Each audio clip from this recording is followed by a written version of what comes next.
রোদে সূর্যটা চোখে লাগছে।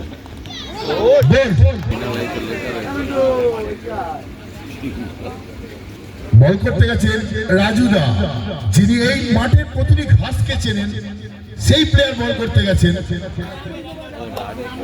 দেখা যাক তার এক্সপিরিয়েন্সকে কাজে লাগাতে পারে কতটা। প্রথম বল ৬টা রান রনির ব্যাট থেকে। রান সংখ্যা পৌঁছে গেল ১৩১ রানে। না না তাস খেলা না দেখে নাও। হ্যাঁ খেলা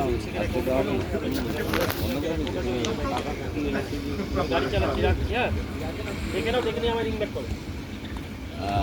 হোয়াইট বল, আরো একটি অতিরিক্ত রান। ১৩২-এ পৌঁছে গেছে দলগত রান। এখনো ৫ বলের খেলা বাকি।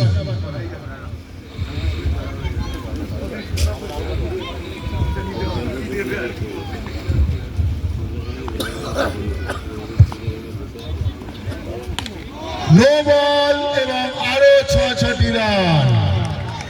নো বল এবং আরো ৬টি রান। ১৩৯-এ পৌঁছে গেল দলগত রান।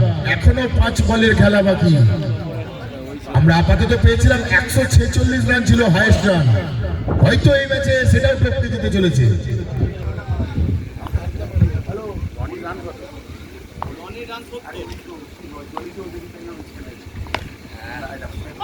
আরো ৪টি রান। ১৪৩ রানে পৌঁছে গেছে দলগত রান। ১৪৩। মার খাবে টিভিটা কখন আসবে? আর দিয়ে যাবে ৪ বার করে গা হলো। ১৮ রান হয়ে গেছে। না তুমি আমি যাও।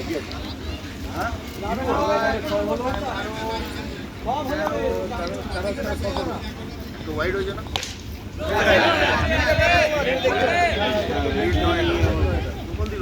আবার ক্যাচ মিস। দুখানা ক্যাচ মিস। রনির দুটো ক্যাচ উঠেছিল, দুটো ক্যাচে মিস করেছে আরবাজ।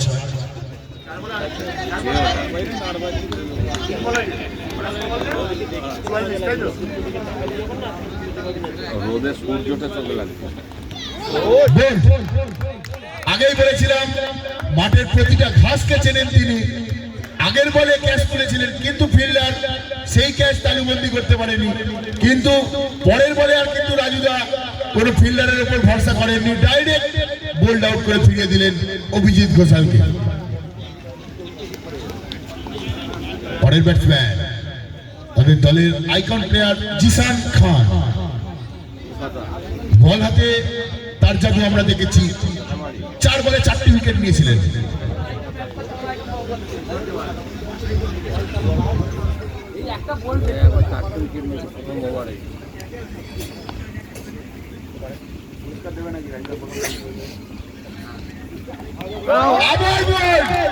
অসাধারণ বোলিং, মিডিল উইকেট গেছে। অনে হ্যাট্রিক, অনে হ্যাট্রিক। হয়তো ক্যাচটা ধরতে পারলে হ্যাট্রিক হয়ে যেত। একবার রাজুদার জন্য সকলে জোরে হাত তালি। অসাধারণ বোলিং।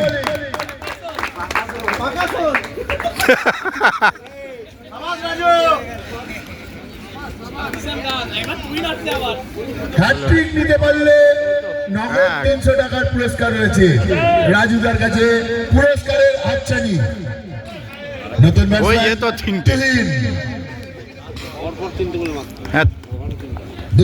ক্যাচটা না মিস হলে 3টে উইকেট হয়েই যেত।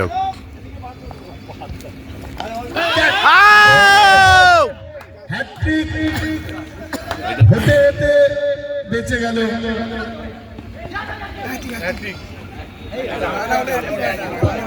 টিম হ্যাট্রিক হয়েছে, কিন্তু অসাধারণ বোলিং।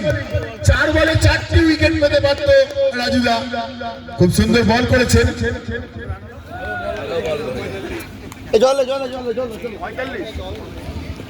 ১৪৫ রানে আটকে দিয়েছেন জয় শ্রীরামের ইনিংস। সেখানে মনে হচ্ছিল কিছুক্ষণ আগে যে অনায়াসে তারা ১৫০ রানের গন্ডি টপকে যাবে, কিন্তু রাজুদা